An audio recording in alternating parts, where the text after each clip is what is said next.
All right, y'all, what's going on? It's Combo Breaker 99 back on the fight front once again. It's been a few days since I did a video. There's been a few videos I wanted to do. There's quite a few videos I'm going to be putting out because my Wi-Fi over the past couple of days, like 3 days, it's been down. You know, I've been having some issues with it, but I just got it up and running now. So this is one video that I just wanted to go back and record, and then I'm going to put it up. I want to talk about the Montana De La Rosa and Nadia Kaseem fight. You know, this was a good fight. This was a good, solid fight for, Montana. I think she's getting better and better. You know, she's really getting more and more experience. Nadia Kaseem, this was a learning experience for her. As you know, Montana De La Rosa, she was able to submit her in the second round. This was a good learning experience for Kaseem. And definitely another climb up the ladder for De La Rosa. Go ahead and break down the fight a little bit. First round, De La Rosa, she started unloading some shots, man. Like, she met Kaseem in the middle of the octagon, didn't show her any respect. Kaseem looked like she was trying to get her striking going, but she just bum rushed her and just applied the pressure with some, straight up strikes, missing some and getting some in. But it was just enough to really keep Kaseem back and just intimidate her. And she got her to the fence, and she was able to take her down. And as soon as De La Rosa got her down, man, she just stayed busy. She just kept it down, landing a few strikes with one hand and keeping Kaseem down with the strength.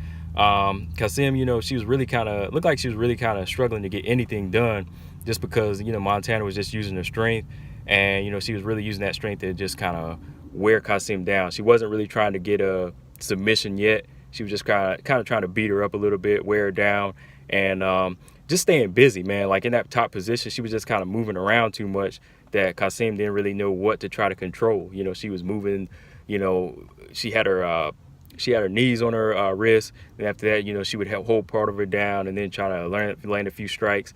The first round, it was just all De La Rosa, just off her busy work and just keeping that whole dominant position, the full 5 minutes of the round. Second round, Montana, she came in with the same energy. Kaseem looked like she wanted to get her striking going again, but as soon as, she got into her stance, Montana De La Rosa just started firing off some big strikes, landed a few, got a few in on the chin, but just throwing some good, wild pressure, not showing her any respect.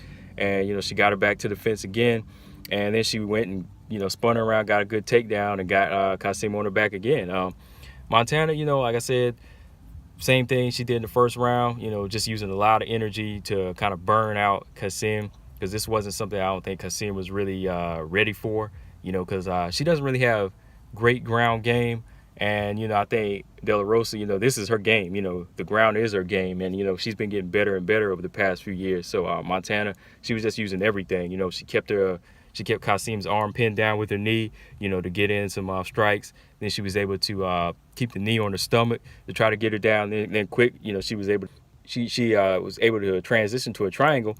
And then after that, got a few elbows and then switched to an arm bar. Kaseem was able to roll out of that one. Had to give her credit, man. She was able to avoid that first arm bar just because she was really flexible.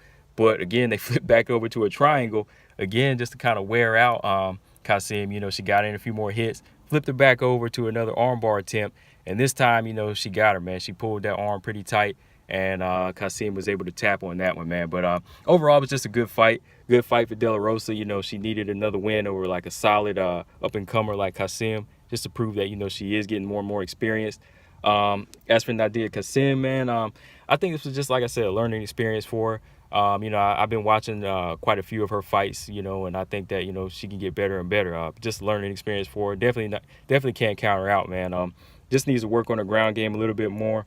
And, start off a little bit faster with the striking, move at angles a little bit more and work on that takedown defense. But as for De La Rosa, she 3-0 now in the flyweight division.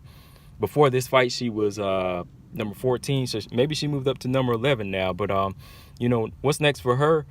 I know she talked about wanting the Paige Van Zandt fight even before this fight, was even finished. You know what I mean?